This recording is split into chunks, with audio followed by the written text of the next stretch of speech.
समर्थ शुका तारिखे पूर्ण वैराग्य जांचे वशिष्ठा परिज्ञान योगेश्वराचे कवी वाल्मिका सारिखा मान्य आणि सा नमस्कार माझा सद्गुरु रामदासा जय जय रघुवीर समर्थ पुंडलिक वरदा हरी विठ्ठल सद्गुरु ज्ञानेश्वर तुकाराम महाराज की जय.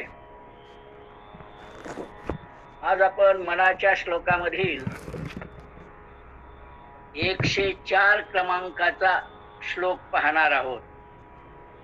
क्रियेविन नाना परी बोली जेते परिचित्त दुश्चित्त ते लाजविते मना कल्पना भीत सैराट धावे कया मानवा देव कैसेनी पावे.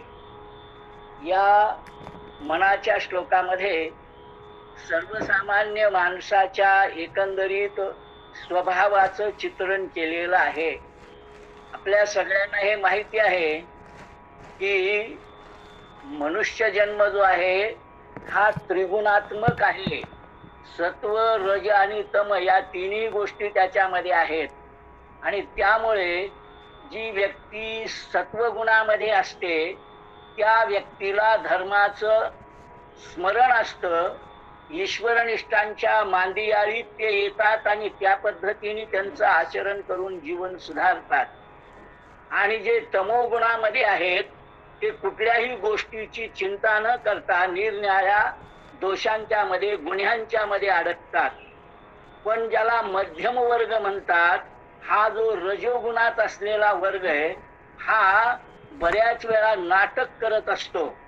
मी धार्मिक आहे असं एकीकडे दाखवत असतो आणि अंतरंगामध्ये मात्र अनेक प्रकारचे विषय त्याच्या मनामध्ये असतात. हे आपल्याला यावरून लक्षात येते. क्रियेविन नाना परी बोली जेते तो निरनिराळ्या तत्वज्ञानाच्या गप्पा मारत असतो. आपल्याकडे साधारणपणे मनुष्याची स्थिती काय आहे असं एकनाथ महाराजांनी एका आपल्या ओव्यांच्या मधून सांगितलंय. तेही आपण लक्षात घेतलं पाहिजे. साप बेडुकाते गिळी बेडूक मुखे माशी कवळी ऐसे काळ गिळीतो जना नकळेची बुद्धिहीना. जो बुद्धिहीन आहे त्या माणसाला काळ आपल्याला ग्रासतो हे कळत नाही. म्हणजे त्यांनी जे उदाहरण दिलंय ते फार महत्वाचं आहे की सापाने बेडूक धरलाय पण बेडूकाला वाटतं आपलं जीवन अजून शिल्लकच आहे. तो पुढे एका माशीला धरायला जातो आणि त्या माशीला धरण्यामध्येच मग्न होतो. पण आपल्याला काळ ग्रासतोय हे त्याच्या लक्षात येत नाही. तसा हा तमोगुणामधून रजोगुणात आलेली व्यक्ती सुद्धा काळ आपल्याला ग्रासतोय हे लक्षात येत नाही. एकीकडे धर्माचं नाटक करते आणि आपला फायदा पाहण्याचा प्रयत्न करते आणि ते सर्व क्षेत्रात आहे. जेथे कीर्तन करावे तेथे अन्न न सेवावे तुका म्हणे द्रव्य घेती देती तेही नरका जाती. आता लक्षात घ्या या क्षेत्रात आलेले सुद्धा किती जण नरकात जाणार आहेत ते. म्हणजे एकीकडे तत्वज्ञानाच्या गप्पा मारायच्या त्यागमय जीवन असलं पाहिजे असं म्हणायचं आणि मला एवढी बिदागी देत असाल तर मी येतो असं म्हणायचं. हे नाटक नव्हे काय.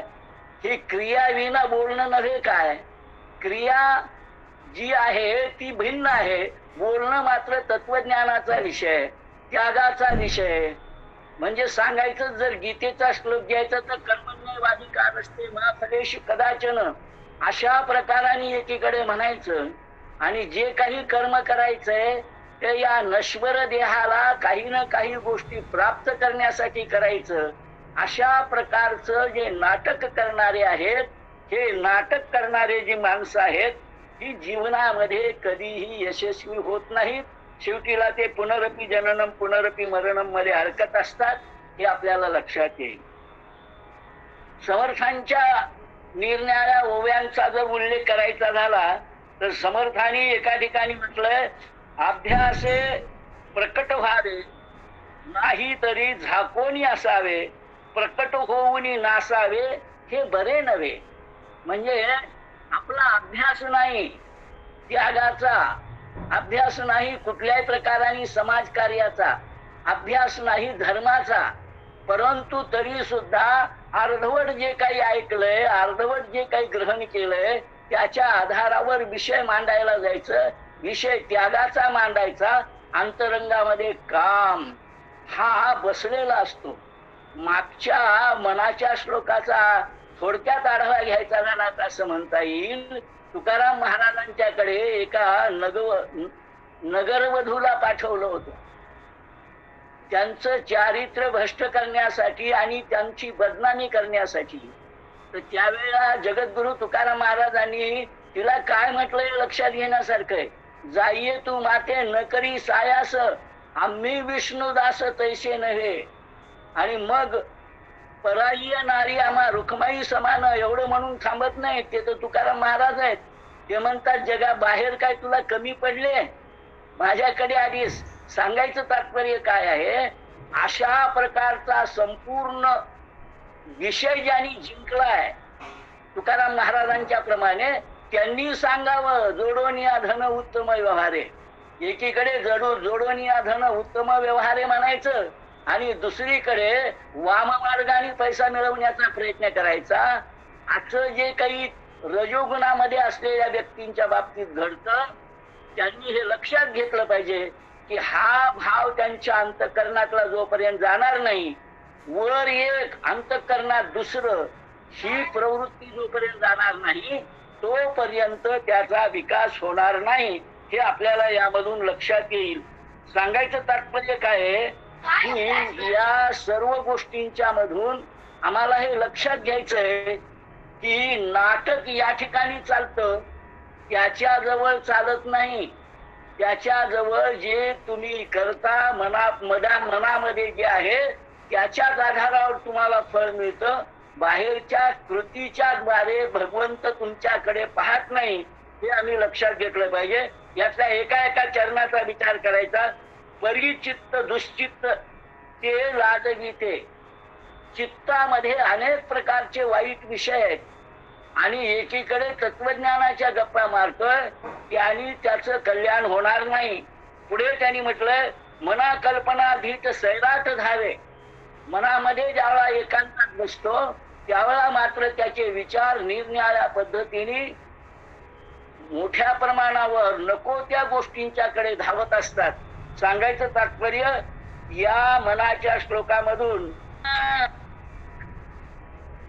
क्रिया व्यवस्थित झाल्याशिवाय, क्रियेला कर्तृत्वाची जोड असल्याशिवाय, आधी केले मग सांगितले अशा प्रकारचा आचार असल्याशिवाय वरकरणी धर्माचं नाटक करून माझा विकास होईल, मी प्रगतीला जाईल असं जर कोणाला वाटत असेल तर ते धादांत चुकीचं आहे, खोटं आहे. आणि म्हणून आम्हाला जर इकडे यायचं असेल, नामस्मरणामध्ये यायचं असेल तर क्रिया आणि अंतःकरण या दोन्ही गोष्टी सारख्या असल्या पाहिजेत.